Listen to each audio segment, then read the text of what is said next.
If you're an atheist, you're a kleptomaniac, a presuppositional kleptomaniac. You are forced to steal from the Christian worldview just to make your case against Christianity.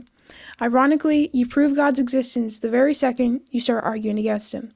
Listen to this episode to find out why.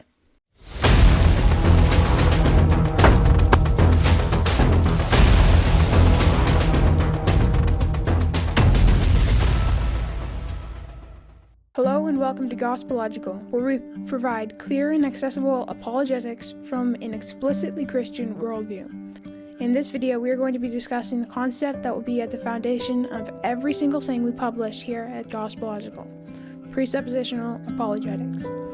Real quick before we begin, I just want to say that I did not come up with this term, presuppositional kleptomaniacs. I stole it from Dr. Jason Lyle's book, Ultimate Proof of Creation.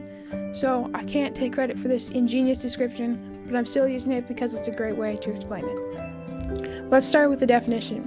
Presuppositions are things you assume to be true before you start reasoning, things you presuppose. An example would be the universal law of non-contradiction.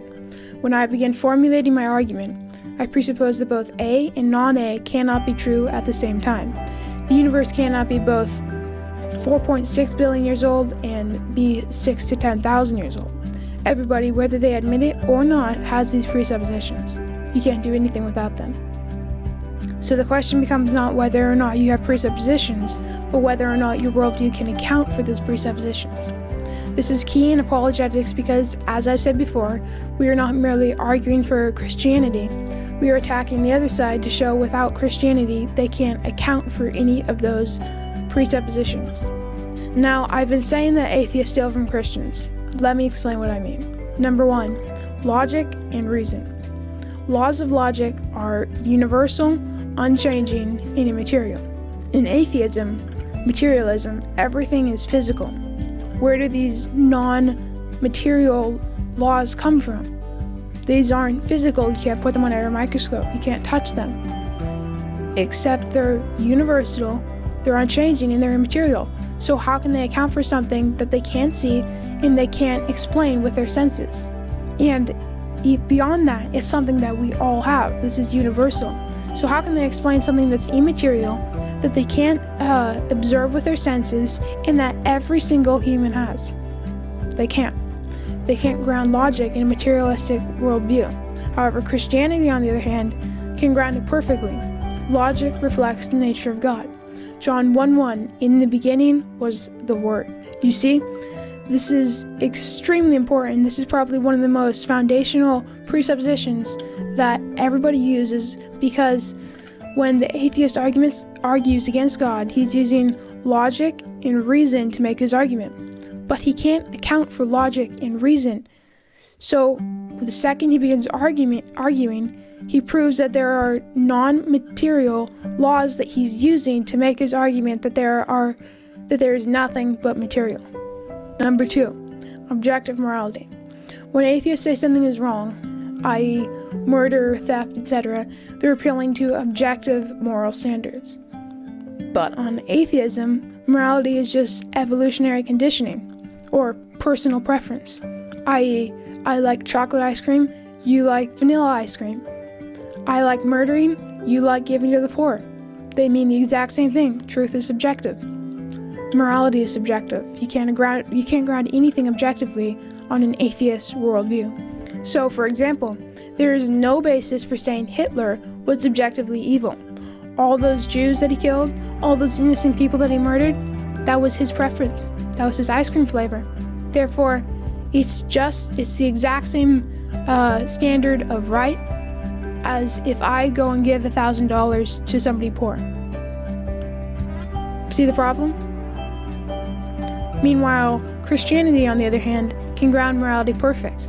Morality is it's a description of God's character. So if something is immoral, it's something contrary to God's nature. If something is moral, it's something in line with God's nature. Number three, uniformity of nature. This is extremely key for atheists because a lot of times they'll challenge you on saying things such as, how can you just ignore science instead of choosing to trust in some ancient book? they demean you by saying that you completely ignore science. You act like science doesn't exist. Meanwhile, here's the atheists over here with the PhDs, and they're the smart ones while you're the dumb ones because you don't use science. Science assumes the future will resemble the past, i.e. laws of physics won't change tomorrow.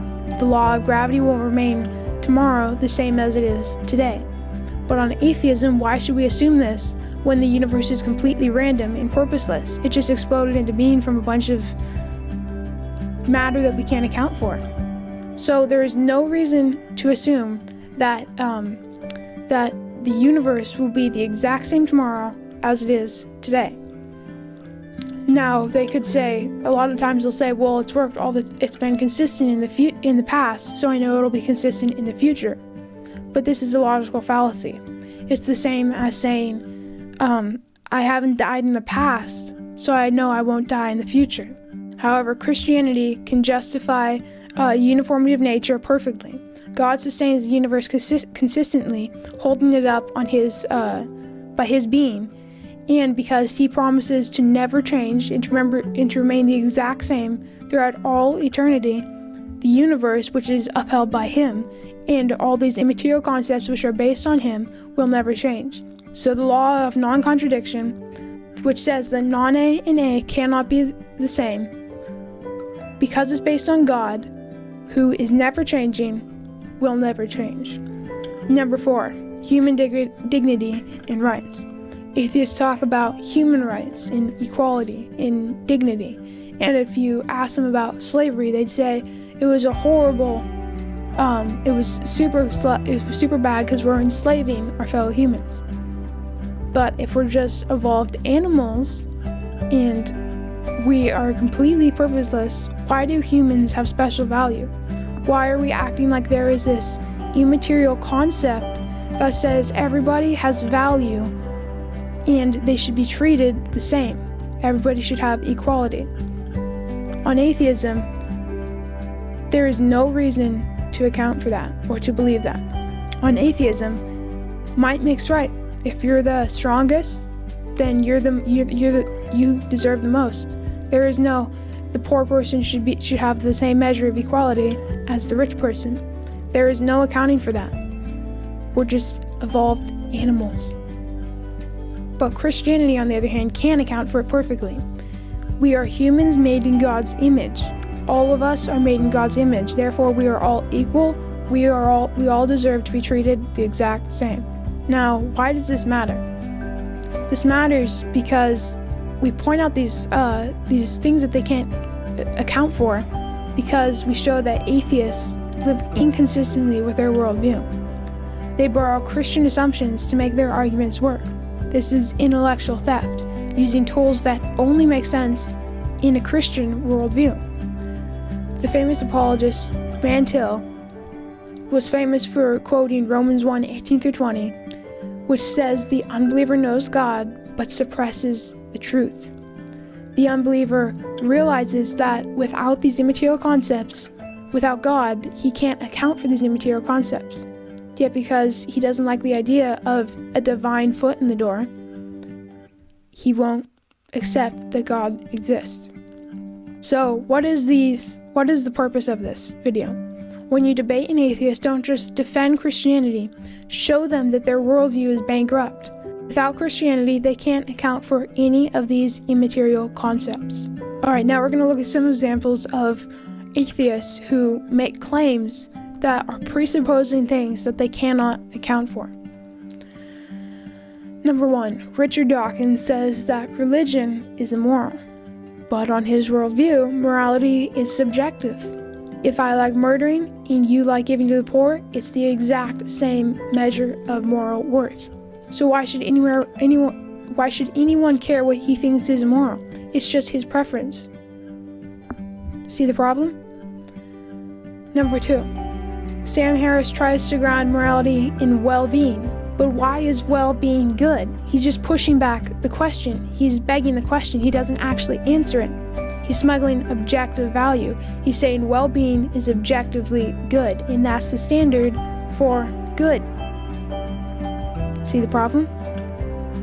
Number 3, scientists appeal to rationality. They say that we need to be rational, reasonable, logical, consistent. But on atheism, our brains are just chemical reactions of goo. Why the heck would you trust that? If I'm walking out in the woods and I see a puddle of goo that looks like my brain, why would I trust it? Our brains, according to the atheists, are just random mutations of goo that came from nothing.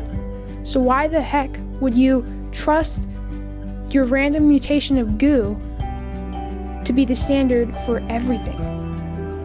These are some common objections that atheists give. Number one would be, but logic existed before Christianity. Therefore, logic is not based on God. No, logic is eternal because God is eternal. Therefore, if logic existed before Christianity, which it didn't, it doesn't matter because God is eternal. He's always existed, so logic will always be there. Number two, atheists can be moral too. This misses the entire point of the argument.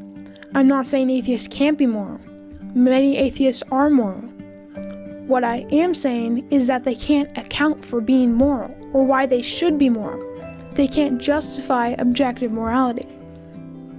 Number three, morality was something that evolved and it's something that we trust and we use. Sure, it could have evolved, but here's the banger. That doesn't mean it's trustworthy. Take this example. An ancient caveman adopts the belief, it evolves, that every time he hears a crackle or a rustle in the woods, it's a saber-toothed tiger out to get him. So every time he hears a crackle or rustle, he runs as fast as he can and gets home in his cave. Now take this for a second. This could save his life. There could be a saber-toothed tiger and he hears a rustling and then he runs and escapes it. But that doesn't mean he can trust it. You see, it's false. So just because something is helpful and helps you to survive does not mean it's true in that you can trust it. So what did we learn in this episode? We learned that atheism is intellectually bankrupt and cannot account for anything. They can't live consistently with their worldview. And they can't even account for wanting to live consistently because they can't account for anything. Every single time they use logic, morality, or science, they're borrowing from the Christian worldview. They can't account for any of these, so they run over to the Christian worldview, steal God as their foundation, bring it back over, and then throw it at the Christian worldview and say it's false. So if you're an atheist, stop being a kleptomaniac. Acknowledge the God whose tools you are stealing. Thank you so much for listening. I hope you learned a lot in this episode. Please subscribe, like, and comment down below, or shoot me an email at contact@gospellogical@gmail.com. Again, thanks for listening, and I will see you in the next episode. I'm Shepard Wagner, and this is Gospel Logical.